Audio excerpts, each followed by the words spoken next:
That's the thing, you worry about getting older, like, you know, the future, I think about the future, what we thought the future would be like. When I was a kid, I always thought we'd have, you know, like flying cars.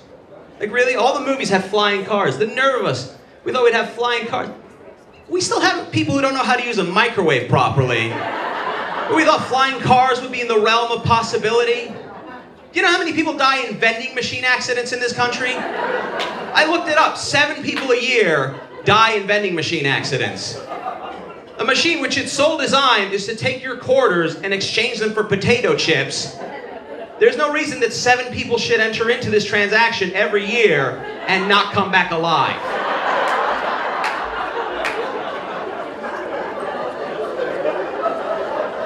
And anytime I bring that up, someone will always go, well, 7, there's 350 million people in this country. 7 is not that high a number. Yeah, except that it's a vending machine.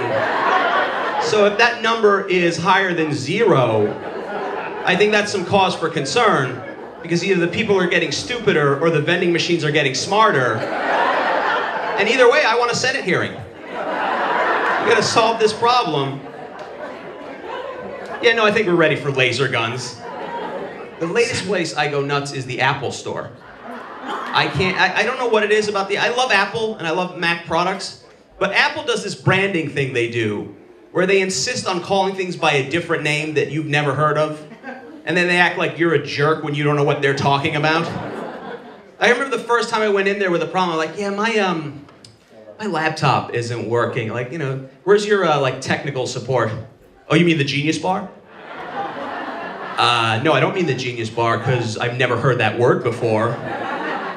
You obviously just made that up. How could I mean Genius Bar? I want to go to, you know, the technical support.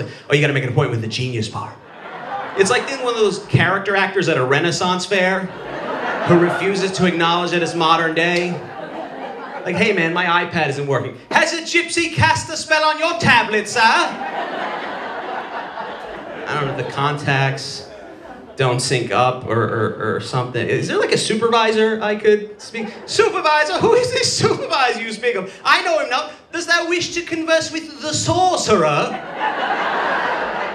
Why'd I put all my life on one toy? Why?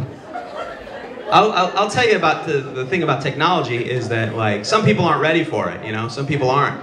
Like, case in point, I got a phone call from a guy. It was an unlisted number, right? And I don't like picking up unlisted numbers, but I have relatives who need rides to and from the emergency room and or jail, so I don't have much choice. So I pick up the number, and I go, hey, and the guy is like, hey man, this is Tony. I'm the guy you hit with your BMW last week. I'm like, Tony, I think you got the wrong number. I don't own a BMW. He goes, no, in downtown DC, last week you hit me with your BMW. I go, Tony, you clearly have the wrong number. You know, it's not, I didn't do that. He goes, hey man, this is the number you gave me. Here's how brilliant stupidity can be. Because for half a second, I actually began to wonder if I had hit him with a BMW.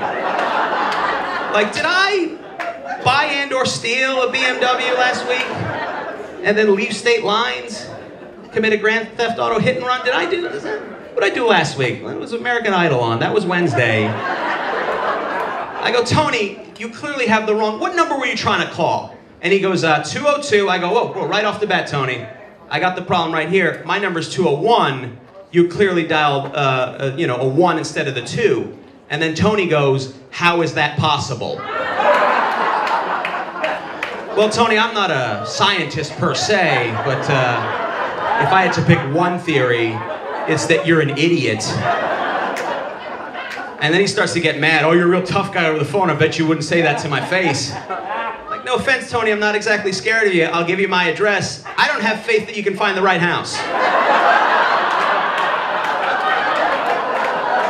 I have a feeling I'd be staring out the window watching you beat up a guy across the street.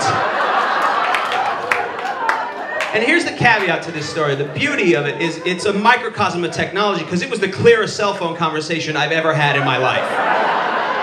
The technology worked flawlessly. Tony was the one who was broken. And that's a problem, because there is no software to fix Tony. There's no app for that. Tony is just stupid. There's no software update at the Mac store, at the Apple store that can fix that. He's just going to be dumb for the rest of his life, and he will probably die in a vending machine accident. Thank you guys so much. You guys have been awesome.